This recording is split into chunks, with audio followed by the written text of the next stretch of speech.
Good morning, students. We are going to see the introduction to nutrition and dietetics. Let me share this screen.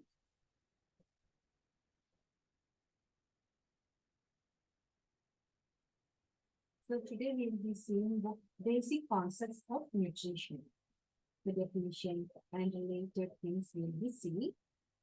So food may be defined as any solid or liquid substance which when taken by the body provides it with necessary materials to enable it grow, replace the worn out and damaged parts and provide energy to function normally. And nutrients are those molecules which the body uses to function appropriately and stay in a healthy condition. So, and diet, nutrition is the study of nutrients and their relationship with food and living beings. Diet, the food that the person normally takes every day, that meal that normally takes every day.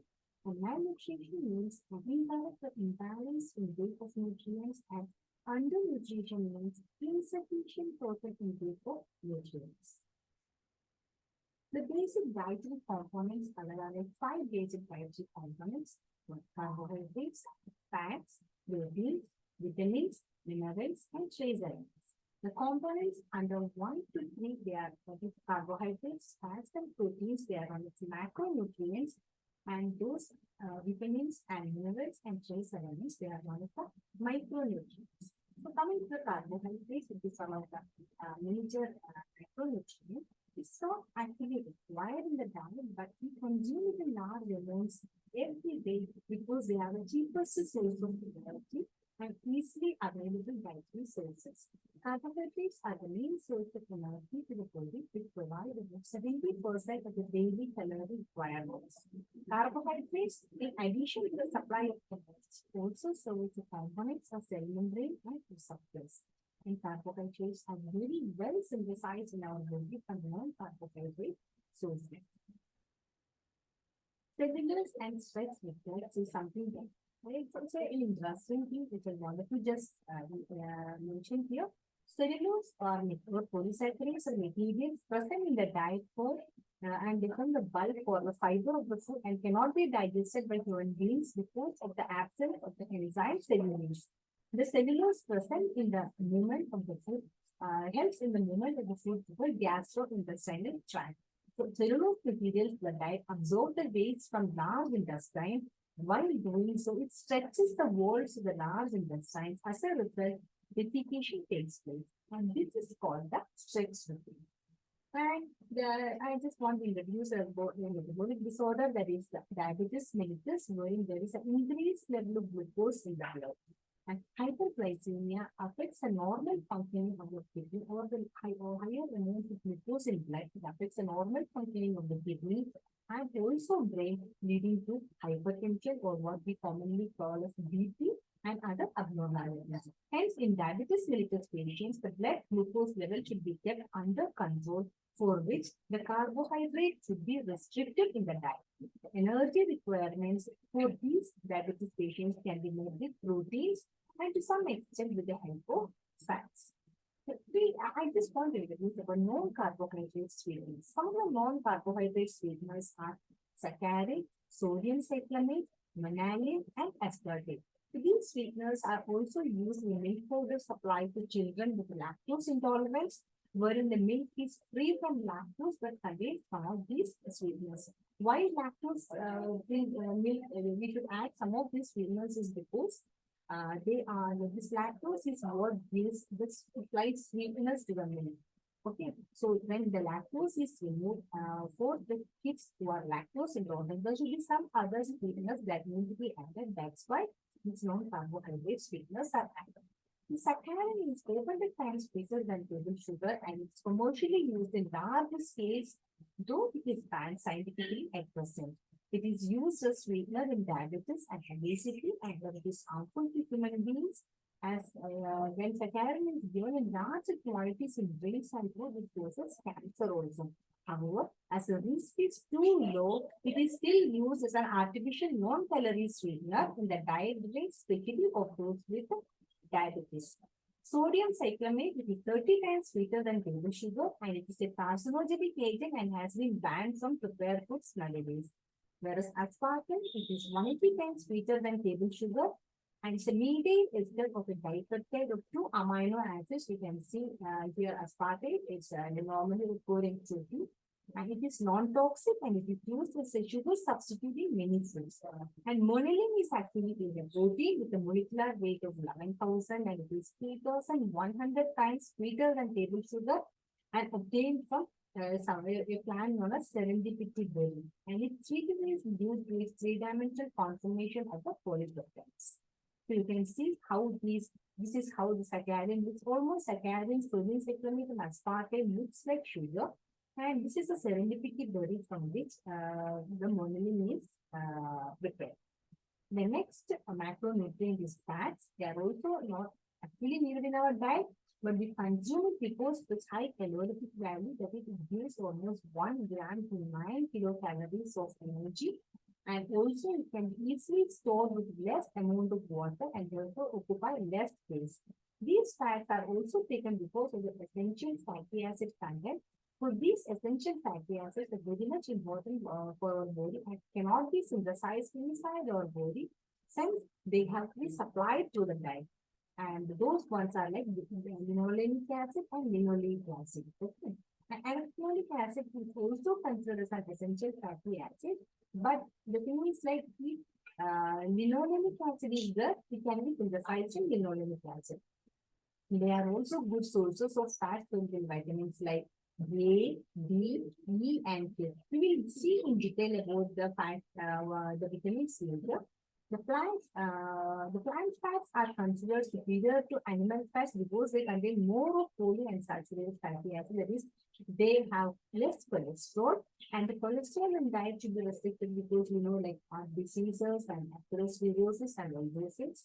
So these are some of the good fat-containing food like eggs, avocados, sardines, pistachios, peanut butter, olive oil, almonds, walnuts.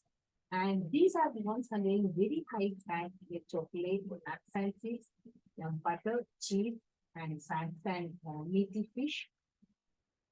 Then comes the next macronutrient, that is the proteins. They are needed for their content of amino acids, but very essential for the human body for the biosynthesis of proteins to repair our body in the other when we have some injuries and all when we are adult, and also for building the body and body repair in children.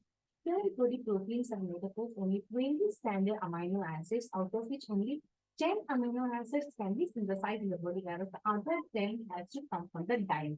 So there is the importance of our diet because these essential amino acids like methionine, valine, phenylalanine, arginine, isoleucine, histidine, tryptophan, leucine, lysine, and threonine. These are essential amino acids and they cannot synthesize in the body and they have to come from this food that we are taking. These are the structures of the 20 amino acids. We may not have to worry much about the structure of amino acids, but amino acids, there now all the 20 amino acids we go, there are two other amino acids known as seleno, cysteine, and pyrrolysine nowadays, which is being identified, but they are present rarely in the food and all, so they are not that very much used in the context. Then these are the plant-based proteins, like the plant-based proteins like chickpeas, oats, and below that 7 gram of protein, 11 gram of protein, whatever is written is 100 gram of this one contains how much of protein? This 100 gram of oats contains 11 gram of protein, whereas 100 gram of brown rice contains 3 gram of protein, or avocado contains 100 grams, contains 2 gram of protein, whereas your certain seeds like endermine contains 12 gram of proteins like that. These are something on the right side. You can see the animal-based proteins, eggs, salmon, tuna, like chicken, mutton, yogurt, cheese, all those things. And you can see like cheese and all contains per 100 gram 26 gram of protein, and like tuna fish contains almost 25 gram of protein, and like that. The nutritional value of a protein depends on two factors, that is, its content of essential amino acids and its digestibility. The amino acids contains of all the protein. It's not like in every food item that you can get all these 20 amino acids. So one will be deficient of one amino acid, other may have the other type of amino acid. So you have to take a combination of these things so that we get all these 20 amino acids in our body.